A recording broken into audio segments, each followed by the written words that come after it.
देखिए आज का पहला क्वेश्चन है और कतई जहर प्रश्न है कि निम्नलिखित में किसका नाम देवनाम प्रियदर्शी था।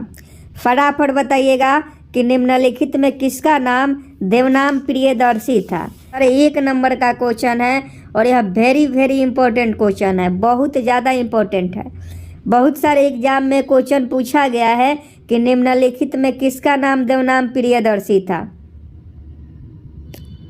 तो इसका राइट आंसर मौर्य राजा अशोक। अगर आप ऑप्शन ए बता रहे हैं तो आपका बिल्कुल राइट आंसर है। मौर्य राजा अशोक का जो नाम था वह देवनाम प्रियदर्शी था।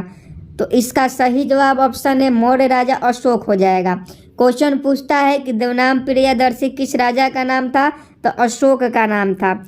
नेक्स्ट प्रश्न देख लीजिए। नेक्स्ट प्रश्न 2 नंबर है कि बुध नक्षत्र में एक वर्ष में दिनों की संख्या कितनी होती है। बुध नक्षत्र में एक वर्ष में दिनों की संख्या कितनी होती है, फटाफट बताइएगा।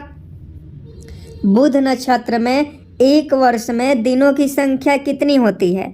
देखिए मिक्स क्वेश्चन करवाएंगे लूसेंट बुक से, साइंस का भी क्वेश्चन कवर है, फिर से जीके जीएस जो भी भूगोल हिस्ट्री है सब क्वेश्चन इसमें आपको देखने को मिलेगा।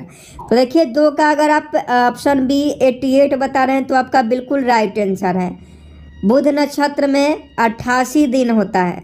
बुध नक्षत्र में एक वर्ष में 88 दिन होता है, तो ऑप्शन बी आपका बिल्कुल राइट आंसर हो जाएगा। नेक्स्ट प्रश्न 3 नंबर देख लीजिए। किसे मरणोपरांत भारत रत्न से सम्मानित किया गया। किसे मरणोपरांत भारत रत्न से सम्मानित किया गया। 3 का सही जवाब फटाफट बताइए कि किसे मरणोपरांत भारत रत्न से सम्मानित किया गया। फटाफट सही जवाब इस प्रश्न का बताएं कि किसे मरणोपरांत भारत रत्न से सम्मानित किया गया। तो देखिए 3 का अगर आप लाल बहादुर शास्त्री बता रहे हैं तो आपका बिल्कुल सही जवाब है, क्योंकि लाल बहादुर शास्त्री के मर जाने के बाद इन्हें भारत रत्न से सम्मानित किया गया। तो ऑप्शन सी बिल्कुल राइट आंसर हो जाएगा।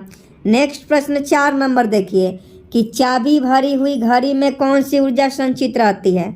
चाबी भरी हुई घड़ी में कौन सी ऊर्जा संचित रहती है। कतई जहर प्रश्न है। आप इस प्रश्न पर डबल स्टार क्या ट्रिपल स्टार लगा लीजिए, बहुत ज़्यादा इम्पोर्टेंट है कि चाबी भरी हुई घड़ी में कौन सी ऊर्जा संचित रहती है। आई am waiting for your answer. देखते हैं कौन कौन इस प्रश्न का सही जवाब देते हैं कि चाबी भरी हुई घड़ी में कौन सी ऊर्जा संचित रहती है। देखिए अगर आप ऑप्शन डी स्थितिज ऊर्जा बता रहे हैं तो आपका बिल्कुल राइट आंसर है। चाबी भरी हुई घड़ी में स्थितिज ऊर्जा जो है वह संचित रहती है। तो क्वेश्चन पूछता है कि चाबी भरी हुई घड़ी में कौन सी ऊर्जा संचित रहती है, तो स्थितिज ऊर्जा संचित रहती है। जिन लोगों को भी ये प्रश्न याद नहीं है याद कर लेंगे।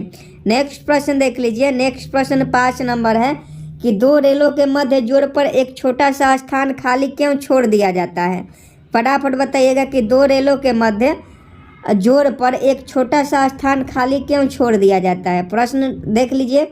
क्वेश्चन है कि 2 रेलों के मध्य जोड़ पर एक छोटा स्थान खाली छोड़ दिया जाता है। ऐसा क्यों होता है कि एक छोटा सा जो स्थान है वो खाली छोड़ दिया जाता है, फटाफट बताइएगा। एक छोटा सा स्थान खाली छोड़ दिया जाता है, तो इसका सही जवाब हो जाएगा ऑप्शन बी कि धातु गर्म होने से फैलती है और ठंडा होने से संकुचित होती है। धातु गर्म होने से फैलती है और ठंडा होने से संकुचित होती है, इसीलिए 2 रेलों के मध्य माने 2 रेलों के पटरियों के मध्य जोड़ पर एक छोटा सा स्थान खाली छोड़ दिया जाता है। तो इसका ऑप्शन बी बिल्कुल राइट आंसर हो जाएगा। नेक्स्ट प्रश्न 6 नंबर देख लीजिए। निम्नलिखित में दूध किसका उदाहरण है। शायद 76 पोस्ट में क्वेश्चन पूछा गया था कि निम्नलिखित में दूध किसका उदाहरण है। निम्नलिखित में दूध किसका उदाहरण है, फटाफट कमेंट बॉक्स में कमेंट कीजिए। तो देखिए निम्नलिखित में जो पायस है जिसे हम लोग इमल्सन कहते हैं, इमल्सन जो है वो आपका दूध का उदाहरण है। तो ऑप्शन सी अगर आप पायस बता रहे हैं तो आपका बिल्कुल राइट आंसर है। ये प्रीवियस ईयर शायद क्वेश्चन 76 पोस्ट में क्वेश्चन पूछा भी गया था कि निम्नलिखित में दूध किसका उदाहरण है, तो ये पायस का उदाहरण है। सभी टॉप क्वेश्चन जो लूसेंट बुक से हैं वो सभी क्वेश्चन आपको करवाएंगे बिहार मद्य निषेध के एग्जाम से पहले। 7 नंबर क्वेश्चन देखिए कि कौन सी गैस चूने के पानी को सफ़ेद कर देती है। कौन सी गैस चूने के पानी को सफ़ेद कर देती है? 7 का सही जवाब बताइए कि कौन सी गैस चूने के पानी को सफ़ेद कर देती है? तो ये आपका CO2 होता है। कार्बन डाइऑक्साइड जो है ऑप्शन सी आपका बिल्कुल राइट आंसर है। कार्बन डाइऑक्साइड यानी CO2 चूने के पानी को सफ़ेद कर देती है, तो ऑप्शन सी आपका बिल्कुल राइट आंसर हो जाएगा। नेक्स्ट प्रश्न 8 नंबर देख लीजिए कि निम्नलिखित में कौन सा सिंह संरक्षण क्षेत्र है? निम्नलिखित में कौन सा सिंह संरक्षण क्षेत्र है? देख लीजिए, ऑप्शन ए में काजीरंगा है और ऑप्शन बी में गिर अभ्यारण्य है और ऑप्शन बी देख लीजिए गिर अभ्यारण्य है, ऑप्शन सी जिम कार्बेट है और ऑप्शन डी मानस अभ्यारण्य है। तो फटाफट बताइए कि निम्नलिखित में कौन सा सिंह संरक्षण क्षेत्र है? ऑप्शन ए काजीरंगा अभ्यारण्य, ऑप्शन बी गिर अभ्यारण्य, option C Jim Corbett, option D Manas अभ्यारण्य। तो देखिए इसमें गिर अभ्यारण्य जितने भी लोग बता रहे हैं उनका सही जवाब है गिर अभ्यारण्य, बिल्कुल राइट आंसर है। आप लोग गिर अभ्यारण्य बिल्कुल सही जवाब बता रहे हैं, क्योंकि सिंह संरक्षण जो क्षेत्र है, सिंह संरक्षण क्षेत्र वह गिर अभ्यारण्य में ही है, तो इसका सही जवाब ऑप्शन बी हो जाएगा। नेक्स्ट प्रश्न 9 नंबर देख लीजिए कि कंप्यूटर की कौन सी इकाई गणना करती है? 9 का सही जवाब बताइएगा। कंप्यूटर की कौन सी इकाई गणना करती है? CPU का full form central processing unit होता है और ALU का full form arithmetic logic unit होता है। रैम का फुल फॉर्म क्या होता है और रोम का फुल फॉर्म क्या होता है? कमेंट बॉक्स में आप ज़रूर बताइएगा। और इस प्रश्न का सही जवाब बताइए कि कंप्यूटर की कौन सी इकाई गणना करती है? तो देखिए इसका सही जवाब ALU हो जाएगा, अर्थमेटिक लॉजिक यूनिट, जिसे हम लोग ALU कहते हैं। यह एक कंप्यूटर की इकाई है जो गणना करती है। तो ऑप्शन बी ALU यानी अर्थमेटिक लॉजिक यूनिट आपका बिल्कुल राइट आंसर हो जाएगा। नेक्स्ट प्रश्न 10 नंबर देख लीजिए, रेड क्रॉस की स्थापना किसने किया? फटाफट बताइएगा कि रेड क्रॉस की स्थापना किसने किया? आई am waiting for your answer. 8 मई को हर साल रेड क्रॉस दिवस मनाया जाता है। रेड क्रॉस दिवस कब मनाया जाता है? तो 8 मई को हर साल रेड क्रॉस दिवस मनाया जाता है। और इसकी स्थापना किसने किया? तो देखिए अगर आप ऑप्शन डी बता रहे हैं हेनरी ड्यूनांट, तो आपका बिल्कुल राइट आंसर है। रेड क्रॉस की स्थापना किसने किया? हेनरी ड्यूनांट ने किया। और यह 8 मई को हर साल रेड क्रॉस दिवस मनाया जाता है। नेक्स्ट प्रश्न 11 नंबर देखिए कि गीतांजलि किसकी प्रसिद्ध पुस्तक है? फटाफट बताइएगा, I am waiting for your answer. Gitanjali किसकी प्रसिद्ध पुस्तक है? गीतांजलि पुस्तक के रचना के लिए ही नोबेल पुरस्कार मिला था। नोबेल पुरस्कार गीतांजलि पुस्तक के रचना के लिए ही मिला था। किनको मिला था? तो रविन्द्रनाथ टैगोर को मिला था, क्योंकि रविन्द्रनाथ टैगोर ने ही गीतांजलि पुस्तक की रचना किया और इसी पुस्तक की रचना के लिए इन्हें नोबेल पुरस्कार मिला था। तो ऑप्शन बी रविन्द्रनाथ टैगोर बिल्कुल राइट आंसर हो जाएंगे। नेक्स्ट प्रश्न 12 नंबर देखिए कि इनमें से कौन सी हार्मोनल बीमारी है? आपको बताना है कि इनमें से कौन सी हार्मोनल बीमारी है। फटाफट बताइए कि 12 का सही जवाब क्या हो जाएगा। आई am waiting for your answer. इनमें से कौन सी हार्मोनल बीमारी है? देखिए अगर आप घेघा बता रहे हैं तो आपका बिल्कुल राइट आंसर है। थायराइड ग्रंथि के बढ़ जाने के कारण थायरोक्सिन हार्मोन का स्त्राव ज़्यादा होने लगता है, जिससे थायराइड ग्रंथि बढ़ जाती है, जिससे घेघा रोग होता है और यह आयोडीन की कमी से होता है। और इसका सही जवाब ऑप्शन बी हो जाएगा कि हार्मोनल बीमारी कौन है? तो ये घेघा है। नेक्स्ट प्रश्न देख लीजिए, भूमि अपरदन को कैसे रोका जा सकता है? ये भी प्रीवियस ईयर क्वेश्चन है, शायद 76 पोस्ट में ही ये क्वेश्चन पूछा गया है बिहार मध्य निषेध के एग्जाम में कि भूमि अपरदन को कैसे रोका जा सकता है। तो देखिए भूमि अपरदन को रोकने के लिए क्या कीजिएगा? तो पेड़ पौधे को काट कर नहीं, फसलों के प्रत्यारोपण से नहीं, चरवाह पर प्रतिबंध से नहीं, तो इसका सही जवाब पेड़ पौधे को लगाकर हो जाएगा। भूमि अपरदन को कैसे रोका जा सकता है? तो पेड़ पौधे को लगाकर। देखिए एक पेड़ जो होता है उसकी जो जड़ें होती है, एक पेड़ जो होता है उसकी जो जड़ें होती है वह चारों तरफ से मिट्टी को पकड़ के रखती है, जिसके कारण से मिट्टी का अपरदन बरसात के दिनों में नहीं होता है। तो इसलिए पेड़ पौधे को लगाकर भूमि अपरदन को रोका जा सकता है। नेक्स्ट प्रश्न का सही जवाब बताइए कि अमीनो अम्ल किस में मिलता है? अमीनो अम्ल किसमें मिलता है? फटाफट 14 का सही जवाब बताइए कि अमीनो अम्ल किसमें मिलता है। तो देखिए, अगर आप वासा में बता रहे हैं तो बिल्कुल आपका वासा में नहीं, वासा गलत हो जाएगा, वासा नहीं होगा। जितने लोग भी वासा बता रहे हैं उनका गलत है। एमिनो अम्ल जो होता है वो प्रोटीन में पाया जाता है, ध्यान रखिएगा। अगर क्वेश्चन पूछे कि एमिनो अम्ल किस में पाया जाता है तो एमिनो अम्ल जो है प्रोटीन में पाया जाता है। तो ऑप्शन डी प्रोटीन आपका बिल्कुल राइट आंसर हो जाएगा। नेक्स्ट प्रश्न देख लीजिए 15 नंबर, रेफ्रिजरेटर में किस तत्व का प्रयोग किया जाता है? 15 का सही जवाब बताइए कि रेफ्रिजरेटर में किस तत्व का प्रयोग किया जाता है। ऑप्शन डी भी है, ऑप्शन डी देख लीजिए, ऑप्शन डी साइक्लोट्रॉन है। ऑप्शन डी क्या है? ऑप्शन डी में साइक्लोट्रॉन है। फटाफट बताइए कि सही जवाब क्या हो जाएगा। तो देखिए, इसका सही जवाब ऑप्शन है फ्रियान गैस हो जाएगा। रेफ्रिजरेटर में किस तत्व का प्रयोग किया जाता है? तो फ्रियान का प्रयोग किया जाता है। तो ऑप्शन है फ्रियान आपका बिल्कुल राइट आंसर है। नेक्स्ट प्रश्न देख लीजिए 16 नंबर, बहुत इंपॉर्टेंट है कि विक्रम साराभाई अंतरिक्ष केंद्र कहाँ स्थित है? आई am waiting for your answer. Vikram Sarabhai अंतरिक्ष केंद्र कहाँ स्थित है? फटाफट बताइएगा, विक्रम साराभाई अंतरिक्ष केंद्र कहाँ स्थित है? देखिए, अगर आप ऑप्शन डी तिरुवनंतपुरम बता रहे हैं तो आपका बिल्कुल राइट आंसर है। विक्रम साराभाई अंतरिक्ष केंद्र कहाँ स्थित है? तो तिरुवनंतपुरम में स्थित है। 16 का ऑप्शन डी आपका बिल्कुल राइट आंसर हो जाएगा। नेक्स्ट प्रश्न का सही जवाब बताइएगा कि साबुन के बुलबुले में अनेक रंग दिखाई देते हैं, इसका कारण क्या है? फटाफट बताइएगा कि साबुन के बुलबुले में अनेक रंग दिखाई देते हैं, इसका कारण क्या है? देख लीजिए, साबुन के बुलबुले में अनेक रंग दिखाई देते हैं, इसका कारण क्या है? चारों ऑप्शन ध्यान से पढ़ लीजिए, उसके बाद सही जवाब बताइए कि साबुन के बुलबुले में अनेक रंग दिखाई देते हैं, इसका कारण क्या है?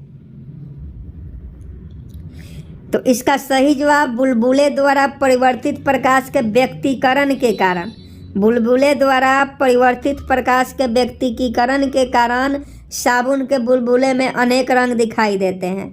अगर क्वेश्चन पूछे कि साबुन के बुलबुले में अनेक रंग दिखाई देते हैं क्यों, तो बुलबुले द्वारा परिवर्तित प्रकाश के व्यक्तीकरण के कारण साबुन के बुलबुले में अनेक रंग दिखाई देते हैं। नेक्स्ट प्रश्न देख लीजिए 18 नंबर क्वेश्चन पहले देख लीजिए, उसके बाद सही जवाब बताइएगा कि किस तापमान में सेंटीग्रेड और फ़ारेनहाइट पैमाने का मान समान होता है? किस तापमान में सेंटीग्रेड और फ़ारेनहाइट पैमाने का मान समान होता है? आप सही जवाब इस प्रश्न का बताइए कि किस तापमान में सेंटीग्रेड और फ़ारेनहाइट पैमाने का मान समान होता है। तो देखिए, -40 डिग्री सेंटीग्रेड तापमान पर, -40 डिग्री सेंटीग्रेड तापमान पर फ़ारेनहाइट और सेंटीग्रेड और फ़ारेनहाइट का जो मान है वो समान होता है -40 डिग्री तापमान पर। नेक्स्ट प्रश्न 19 नंबर देख लीजिए कि भारत में हरित क्रांति के जनक किसे कहा जाता है? फटाफट बताइएगा 19 का सही जवाब कि भारत में हरित क्रांति के जनक किसे कहा जाता है। आई am waiting for your answer. Bihar SSC सचिवालय सहायक में एक क्वेश्चन पूछा गया है कि भारत में हरित क्रांति के जनक किसे कहा जाता है। तो देखिए, एमएस स्वामीनाथन को भारत में हरित क्रांति के जनक कहा जाता है।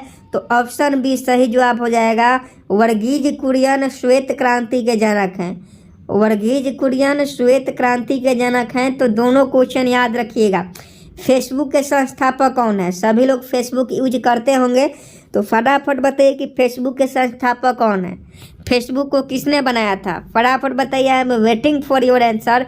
फेसबुक के संस्थापक कौन है? देखिए, ऑप्शन सी मार्क जुकरबर्ग बता रहे हैं, तो आपका बिल्कुल राइट आंसर है। फेसबुक के संस्थापक कौन है? मार्क जुकरबर्ग हैं। तो ऑप्शन सी बिल्कुल राइट आंसर हो जाएगा। नेक्स्ट प्रश्न देख लीजिए, भगवान बुद्ध में, यहाँ देख लीजिए, भगवान बुद्ध में वैराग्य भावना किन 4 दृश्यों के कारण बलवित हुई? क्वेश्चन ध्यान से पढ़िएगा। भगवान बुद्ध में वैराग्य भावना किन 4 दृश्यों के कारण बलवित हुई? आई am waiting for your answer. फटाफट बताइएगा कि भगवान बुद्ध में वैराग्य भावना किन 4 दृश्यों के कारण बलवित हुई।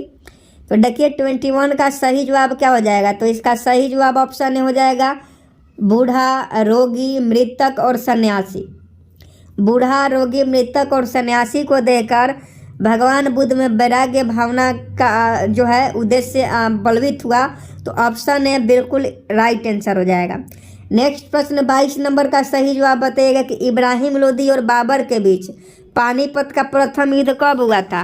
अब आप ही बताइए कि इब्राहिम लोदी और बाबर के बीच पानीपत का प्रथम युद्ध कब हुआ था।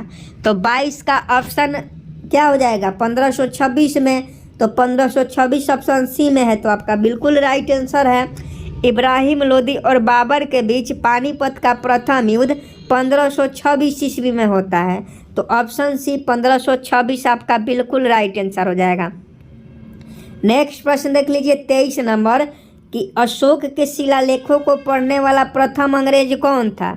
आई am waiting for your answer. 20 का सही जवाब बताइए 23 का कि अशोक के शिलालेख को पढ़ने वाला प्रथम अंग्रेज कौन था। तो देखिए इसका सही जवाब जेम्स प्रिंसेप हो जाएगा। जेम्स प्रिंसेप जो था, जेम्स प्रिंसेप ये अशोक के शिलालेख को पढ़ने वाला प्रथम अंग्रेज था। तो ऑप्शन बी जेम्स प्रिंसेप अगर ऑप्शन में रहे तो बिल्कुल सही जवाब है। और अशोक को देवनाम प्रियदर्शी के नाम से भी जाना जाता था। और देखिए ये दोनों क्वेश्चन एसएससी का फेवरेट क्वेश्चन है, कई बार ये क्वेश्चन पूछा गया है। नेक्स्ट प्रश्न का सही जवाब बताइए कि निम्नलिखित में से किसे भोर का तारा कहा जाता है। तो देखिए इवनिंग स्टार हो गया, शाम का तारा हो गया, भोर का तारा हो गया, चमकीला ग्रह हो गया, गर्म ग्रह हो गया, ये सभी जो है शुक्र को कहा जाता है। तो याद रखिएगा पृथ्वी की छोटी बहन भी शुक्र को कहा जाता है, पृथ्वी की जुड़वा बहन भी शुक्र को कहा जाता है। तो अगर क्वेश्चन पूछे कि निम्नलिखित में किसे भोर का तारा कहा जाता है तो शुक्र ग्रह को, शुक्र ग्रह को भोर का तारा, शाम का तारा कहा जाता है।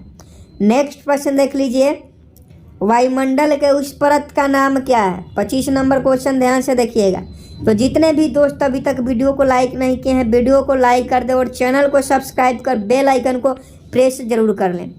देखिए वायुमंडल के उस परत का क्या नाम है जिस पर मौसम संबंधी घटनाएं घटित होती है। वायुमंडल के उस परत का नाम क्या है जिस पर मौसम संबंधित घटनाएं होती है। ऑप्शन देख लीजिए, ऑप्शन चारों है, फटाफट सही जवाब बताइए। वायुमंडल के उस परत का क्या नाम है जिस पर मौसम संबंधी घटनाएं घटित होती है। देखिए क्षोभ मंडल बता रहे हैं तो आपका बिल्कुल राइट आंसर है, ऑप्शन ए बिल्कुल राइट आंसर हो जाएगा। वायुमंडल के उस परत का नाम क्षोभ मंडल है जिस पर मौसम संबंधी घटनाएं होती है। मतलब अभी ठंडी का दिन है तो ये केवल क्षोभ मंडल में ही है, गर्मी का दिन होता है तो ये क्षोभ मंडल में ही होता है। तो जो भी मौसम परिवर्तन होता है वह क्षोभ मंडल के अंदर ही होता है। नेक्स्ट प्रश्न देख लीजिए आबू पहाड़ियों का गुरु शिखर किस पर्वत श्रृंखला की ऊंची चोटी है। फटाफट बताइएगा 26 नंबर कि आबू पहाड़ियों का गुरु शिखर किस पर्वत श्रृंखला की ऊंची चोटी है। आई am waiting for your answer. Abu पहाड़ियों का गुरु शिखर किस पर्वत श्रृंखला की ऊंची चोटी है। तो इसका सही जवाब अरावली हो जाएगा। 26 का अगर आप ऑप्शन डी बता रहे हैं तो आपका बिल्कुल राइट आंसर है। आबू पहाड़ियों का गुरु शिखर अरावली पर्वत श्रृंखला की सबसे ऊंची चोटी है। नेक्स्ट प्रश्न देख लीजिए 27 नंबर कि निम्न में कौन प्रथम लोकसभा स्पीकर थे। फटाफट बताइए 27 का सही जवाब कि निम्न में कौन प्रथम लोकसभा स्पीकर थे।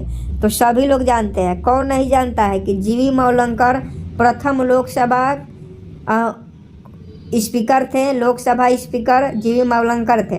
तो ऑप्शन ए बिल्कुल राइट आंसर हो जाएगा। ए.ओ. ह्यूम के द्वारा 1885 में आईएनसी इंडियन नेशनल कांग्रेस की स्थापना की जाती है। नेक्स्ट प्रश्न देख लीजिए 28 नंबर कि भारतीय संविधान में, ध्यान से पढ़िएगा क्वेश्चन छोटा छोटा दिखाई दे रहा होगा लेकिन देख लीजिएगा कि भारतीय संविधान में राज्य नीति निर्देशक सिद्धांत किस संविधान से लिया गया है। भारतीय संविधान में राज्य के नीति निर्देशक सिद्धांत किस संविधान से लिया गया है। 28 का सही जवाब बताइए।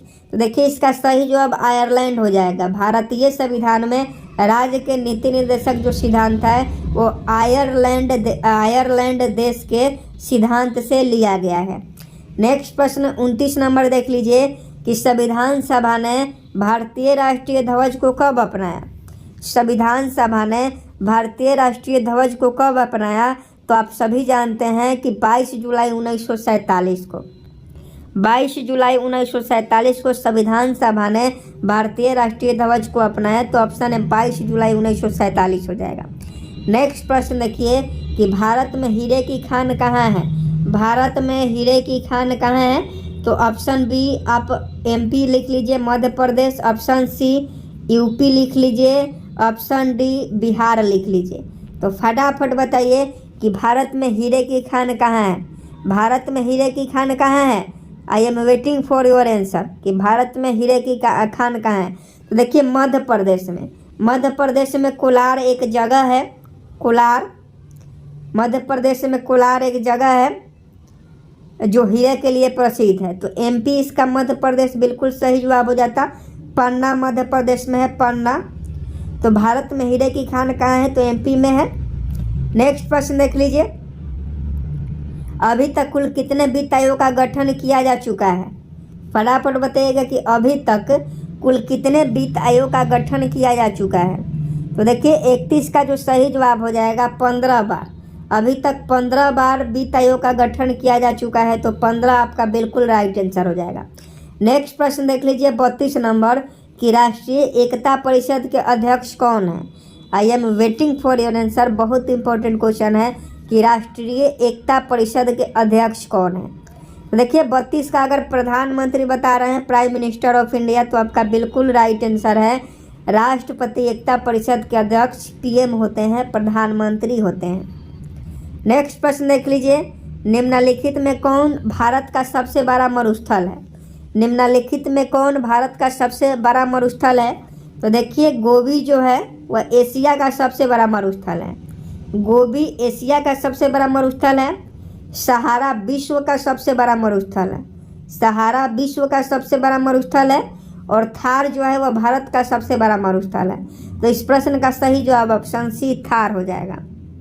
नेक्स्ट प्रश्न देख लीजिए, ब्रिटिश 34 नंबर है कि British House of Commons, British House of Commons का चुनाव किस भारतीय ने पहली बार जीता। आपको बताना है ब्रिटिश हाउस ऑफ कॉमन्स का चुनाव किस भारतीय ने पहली बार लड़ा था। आई am waiting for your answer कि ब्रिटिश हाउस ऑफ कॉमन्स का चुनाव किस भारतीय ने पहली बार लड़ा था। तो इसका सही जवाब क्या हो जाएगा, तो इसका सही जवाब आपका दादा भाई नौरोजी हो जाएंगे। Dadabhai Naoroji British House of Commons के चुनाव पहली बार लड़े थे। नेक्स्ट प्रश्न का सही जवाब बताइएगा 35 नंबर कि भारतीय राष्ट्रीय कांग्रेस के 1905 के बनारस अधिवेशन के अध्यक्ष कौन थे। फटाफट बताइएगा, फटाफट बताइएगा। I am waiting for your answer कि भारतीय राष्ट्रीय कांग्रेस के 1905 के बनारस अधिवेशन के अध्यक्ष कौन थे। फटाफट बताइए कि जो बनारस में आईएनसी का अधिवेशन हुआ था 1905 में, उसके अध्यक्ष कौन थे। तो उसके अध्यक्ष गोपाल कृष्ण गोखले थे। तो ऑप्शन सी बिल्कुल राइट आंसर हो जाएगा।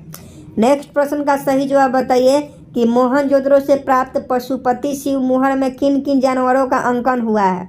आपको बताना है कि मोहनजोदड़ो से जो पशुपति शिव मुहर, आद्य पशुपति शिव मुहर जो हम प्राप्त हुआ था, उसमें किस जानवरों के जो है अंकन हुआ था। तो देखिए उस सिक्के पर जो उस मोहर जो थे उस पर